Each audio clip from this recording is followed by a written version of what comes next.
Hello everyone. So this week I'm going to start talking about chapter 25, electric currents and resistance. So as usual, this is your reading assignment. It looks like a lot of sections, but this is actually very easy to read. So I think you can finish it very quickly and problems are not hard either. So let me go ahead and start. So far we have been talking about electrostatic problems. What this means was like electrons or charges were stationary and there was no charge, no charge movement. But of course, in real life, there is current, especially like in the setups we are familiar with. If you have a battery and you connect this battery to like a bulb, there has to be a current for the bulb to light up, right? And this is not an electrostatic problem. So for this, we want to describe problems like this. And for this, I want to introduce first average electric current. So it is defined by total charge divided by total time. So you have some current, there is like some checkpoint in, like say, at some point in your wire, and you start counting the number of charges. And the total amount of charge in the total amount of time you kept your eyes on is called average electric current. So, and I think we are familiar with this logic. You can also define instantaneous electric current by just letting this delta T go to 0, then you'll have this dq dt as the current. So the unit is, okay, this is coulomb, this is second. So the unit of current is coulomb per second, but we'll call this ampere.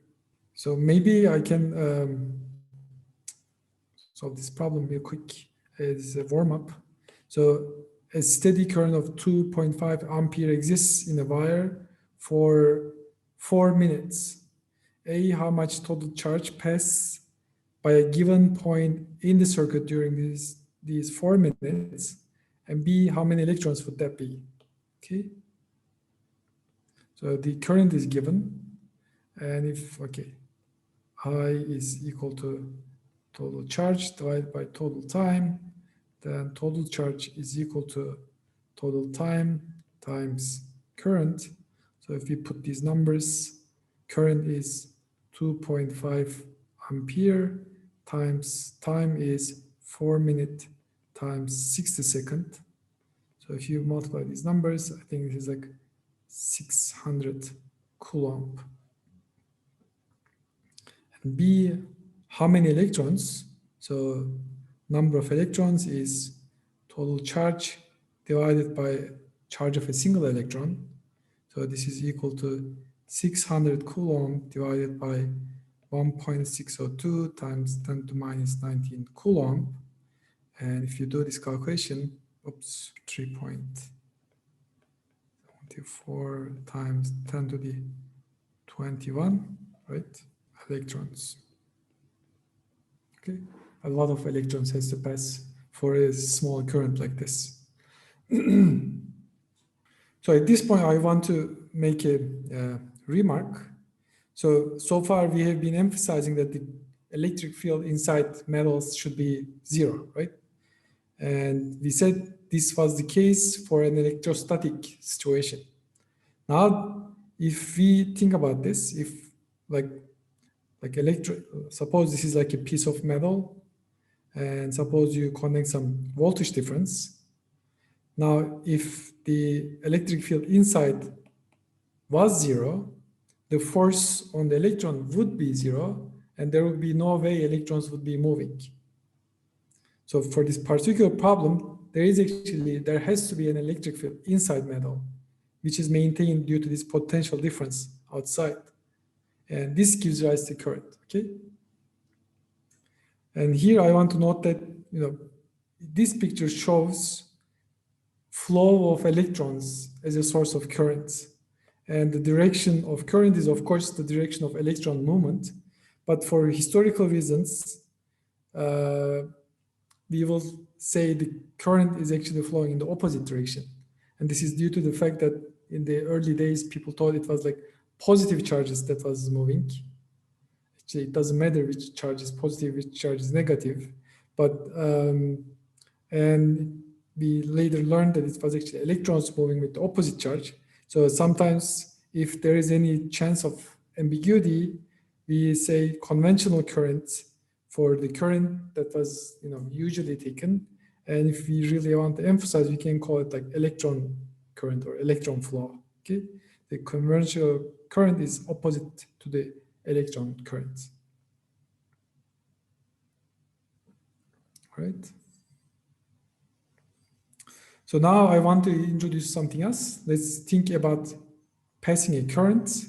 So if you pass a current through a circuit, like a wire, and you do this with some voltage, like in this example, you have to apply a voltage and it is going to give a current.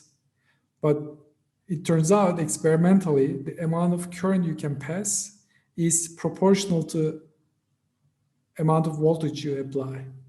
Okay, and this proportionality constant, which is 1 over R, is called resistance.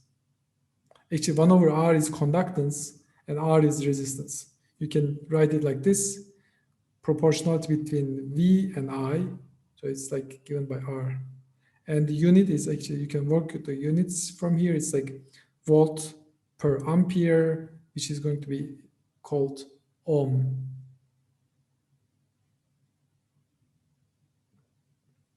Now, this thing is like not a law of nature. This is just an observation. And it turns out like a lot of materials are like that. You can just do this, like you can apply some voltage and measure the current. Turns out a lot of materials are like this, linear. But if you really increase the voltage to a big value, or if you find some more different materials, actually this law is violated. So for example, in diodes or like transistors, initially like applied voltage does not give rise to any current at all. But as you increase it and increase it and increase it, there's like a point that it starts to increase. And this is actually very useful for like technology. There are like uses for materials like this. But this kind of IV curve is called non-ohmic. Okay, this is like an ohmic IV curve. This is a non-ohmic IV curve. So the idea is there's like a voltage corresponding to a current, and maybe I can talk about this example. So consider current I enters a resistor R as shown in figure here. There's some current entering from here. And the question is the potential higher at point A or at point B? What is higher, right? Yes. So you have to have a higher potential. You generally flow from higher potential to lower potential. And you can think of this like V is equal to I times R.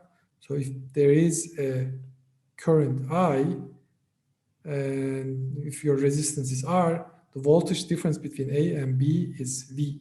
If you like, I can put A and B. And we generally call this a potential drop or like a voltage drop from A to B across the resistor. So this is A. So VA is bigger than V, B. How about B? So is the current at point A, the current at this point, is it greater than or less than at the current at B? How do you compare current at A with the current at B? The same, right? Exactly. So IA is equal to IB. Because the current is flow, whatever comes in and flows from here, they have to do whatever they want to do, but it has to come out. Okay, it cannot get trapped in and then not come out. So it's like current is conserved, if you like. So in like electronic circuits, these resistances are like shown like this. They are like some like tubes, and there are like stripes on these tubes, and they are connected to achieve some purpose of this circuit. And it turns out there's like actually like some useful information on these little guys. And you can look at it from this symbolic picture. The first stripe shows you the first digit. Maybe I can zoom in like this. The first stripe is the first digit. The second stripe, the color is second digit. The third is multiplier, and the last one is tolerance. For example, I can calculate the resistance of this guy. The first digit is red. I come to here and find red. The first digit is 2. And the second digit is green. I come here, I find green. This is 5. And times multiplier is yellow. I find yellow, and multiplier is 24. And this is ohm, and its tolerance is, I think this kind of looks grayish or silver to me. And if you go here, its tolerance is 10%.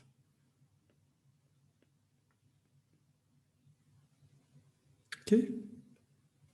Now I want to think about this resistance a little bit more.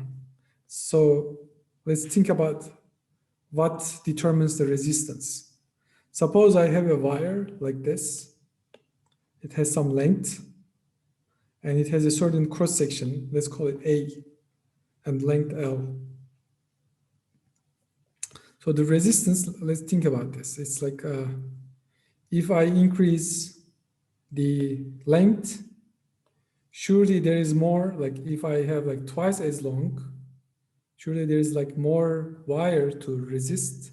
So it is going to increase my resistance. So resistance is proportional to L. And if I increase the area, so there will be more pathways for the electrons to go. So that is going to decrease the resistance. It will be easier for them to move if there is more way, right? It's easier to move in a highway with like 4 lines than a highway with like 1 line. So it is inversely proportional to area. So the proportionality, which we'll use rho, is called resistivity. And its unit is, okay, resistance is ohm, and this guy is meter, this guy is meter squared. So unit of resistivity is ohm meter. So this thing is mostly a material property. Certain materials have certain resistivities. Actually, we can look at the table and see how they are. For example, the best known conductor is silver, and its resistivity is something like 10 to minus 18, very small. But of course, silver is expensive, so you can just get the copper, and you can see its resistivity is almost the same, just a little bit higher, and you can just pay much less for copper. That's why most of the electric stuff is like based on copper wires. So gold, a little bit more, aluminum, tungsten, like iron. You can see it's like, if you try to use iron in your circuits, you'll have like 10 times more resistance. Platinum or mercury and so on. You can see these guys are all order of 10 to minus 18, and we call these conductors. So there is like another class of materials like carbon, germanium, and silicon.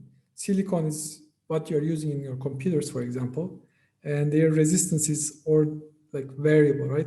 Some of them are like 10 to minus 5. They're pretty good conductors, not as good as like metals, but still good. Some of them are like around here. For example, silicon is like 0.1 to 60.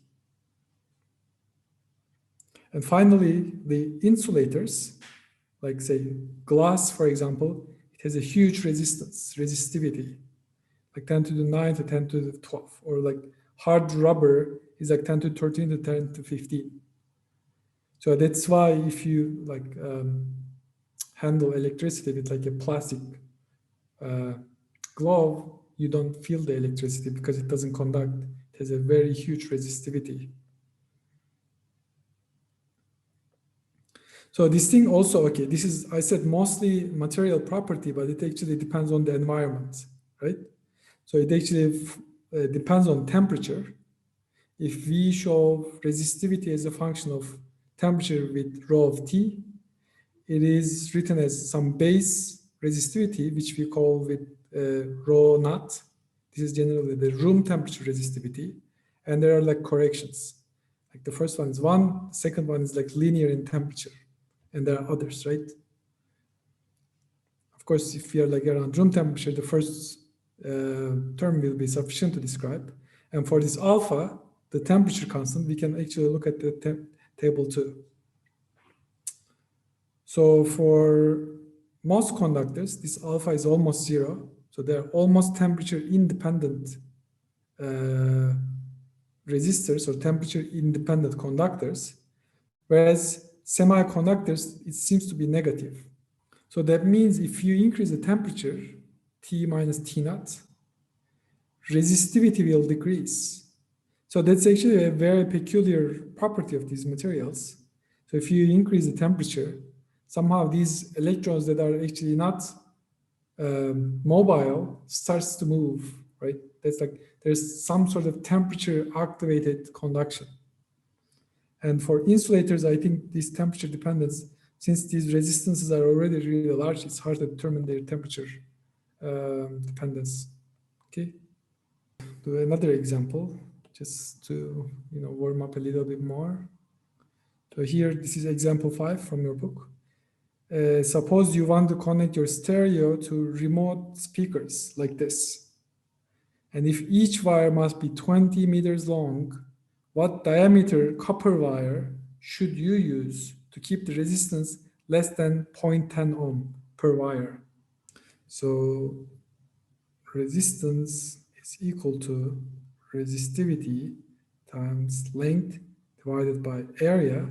And for area, I will use some pi times r squared, and I will try to find r because it's asking for the diameter, right? So then r is equal to some square root rho L divided by pi times r. Okay, let's put these numbers. Rho for, okay, copper, what is it? 1.68 times 10 to the minus 8. And length is 20 meter. And I divide this thing with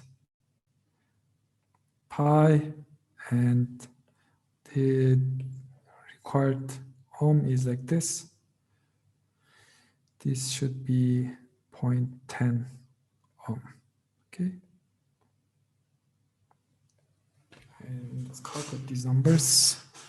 10.3 times 10 to the minus, what is that? 10 to minus 4. So that's about what? Approximately 1 millimeter. So I think they were asking for diameter. So diameter is about 2 millimeter. And B, if the current to each speaker is 4.0 ampere, what is the potential difference or voltage drop across the wire? Okay. So potential is current times resistance. Current is given to be 4.0 ampere, and resistance is what? 0.10 ohm. So what we get is like 0.4 volt. So the electric, we use electric because it generates power for us, and we use this power for like sometimes for heating, sometimes for mechanical energy, sometimes for some other purpose. But the point is we want to know the amount of power based on the voltage and current, right? So let's think how we can get this. So I said, so the energy, okay, du, how do I get the energy from voltage? Yes, Q times V, right? Yes. So you have some charge and multiply this charge with the electric potential and you have energy. Now I can use this for power. What is power? Power is by definition, amount of energy delivered per unit time. So the energy is du, time is dt. So this thing is going to be equal to dq dt. Then this is equal to, oops, I can forget the v. And this is going to be, okay, this one, I think we know this is current, so that's equal to I times V. So the unit of power is what? So this is ampere times volt, and we generally call this thing watt. Okay. So you can put this in different forms. P is equal to, for example, this is the one we derived, but by using V is equal to IR, we can write this as what? I squared R, exactly like what you wrote, or we can just eliminate V and we, what is it? I squared over R. Whichever pair of quantities you want, you can just write them for power, okay? So a little note, for commercial electric bills, if you have looked at them, they are talking about kilowatt hour, right? So this is like, if you multiply this kilowatt with hour, okay, kilowatt is the power, and power is energy per unit time. If you multiply energy by time with time, you get energy. So that is the energy units, right? And here, like maybe I can give you this example. Isn't it V squared over R? Yes, that's supposed to be V squared over R. I meant to thank you. That's correct. Good job, thank you. This is V squared over R, yes. Right? So IV, I squared R or V squared over R, yes. Good job. Now let's do an example for this kilowatt hour. So an electric heater draws a steady 15.0 ampere on a 120 volt line. And we would like to determine how much power does it require and how much does it cost per month, which is like 30 days, if it operates 3 hours per day and the electric company charges 9.2 cents per kilowatt hour. So, okay, what is the question? How much power does it require and how much does it cost? Okay, the power, we just calculate it, right? There's like, okay, what are we given? We have the current and we have the voltage. So I can use this one, current and voltage is I times V. So this should be equal to 15, okay. 15.0 times voltage is 120. This is gonna be equal to, okay, multiply these two guys. Clear 15 times 120 is equal to 1800, okay, 1.8 kilowatt. And the cost, okay, I don't know, the cost is equal to, okay, this is the power it consumes. It consumes 1.8 kilowatt, and I use it for like 30 days and for 3 hours, right? 30 times 3, that's kilowatt hour. And for each kilowatt hour, I pay how much? 9.2 cents, which is like $0.09. So let's multiply these numbers, 15 bucks. Now, okay, the current I considered so far was like a current that was constant in time. It wasn't changing. But the current that's supplied to your household is actually alternating current. What this means is current changes as a function of time. Or similarly, we can talk about voltage. Voltage is like some constant V0 times sine of omega t. Okay, voltage also oscillates in time. And this omega is like 2 pi f, and f is number of peaks per second. Give like a 1 second window and count number of peaks. That's your frequency. So this thing I can write for current I of t by using V is equal to IR, right? Then this is going to be V0 over R times sine omega t, or this is equal to some peak current times sine omega t, and where this peak current is related to peak voltage through this relation, V0 over R. Now we can calculate power. So the power is like, what did we find? Like I times V or V squared over R, right? Which one should be V squared over R? Let me use. This is V0 squared over R times sine squared omega t. Or we can write it as like using this form, V over R, I0 times, I think, I0 squared times R sine squared omega t. And the thing about this, voltage and current, they take both positive and negative values, but square of like a negative value is positive, so their power is actually always positive. Okay. So, and it's also as a changing as a function of time. Now we can think about average power, right? What is the average power? Because that's what we care for our payments. So for that, I think I can introduce something like this. So you know how to take average of sine squared. Maybe I can ask you, does anybody know what the average of sine squared is? So sine omega t squared and average. What is this quantity? Or average of cosine omega t squared. What could that be? Exactly, right? This is 1/2. And it's easy to see this if you add these two guys together. First, you know they have to be equal because they are doing the same sinusoidal motion. And if you add them, you know sine square plus cosine square is 1 at any point. So their sum should be 1. So each should be 1/2. So from that, average power is something like this: 1/2 I0 squared times R.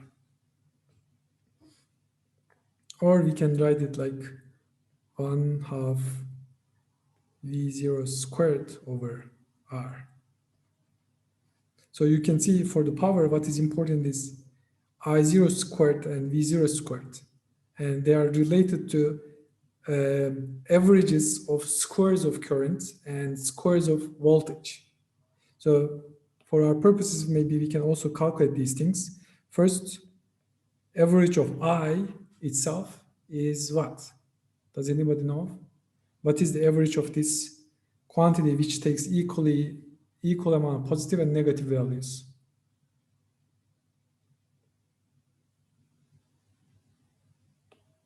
That's 0, right? Thank you. And average of V is also 0. But if you take their squares, that's actually not 0. That's you can calculate from here. I0 square is V0 squared over, or maybe I can write it in terms of I0, doesn't matter. This is I0 divided by 2, and V0, okay, V squared is, average is V0 squared over 2 because of sine squared. And if you take the root of each side, like I can take the root here and root here, that has actually a name that's called root mean square. So let's call this I squared expectation value root. It's equal to I0 over root 2. And similarly, V root mean squared is going to be equal to V0 over root 2. Okay. sometimes, since these are what matters, these are sometimes called effective values of current or effective values of voltage.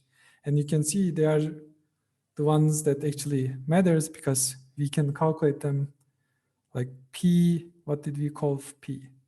P, let's see which one I should use. Let's use I times V. And if you do the root mean square multiplications, you are going to get this form we just derived. Okay. All right, I have one last thing.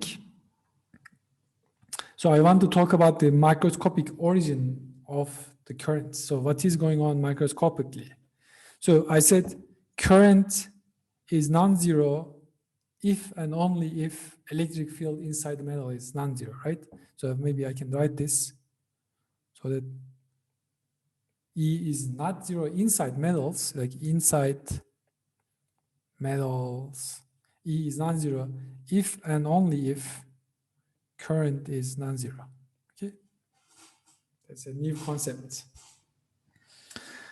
Now I want to define something called current density.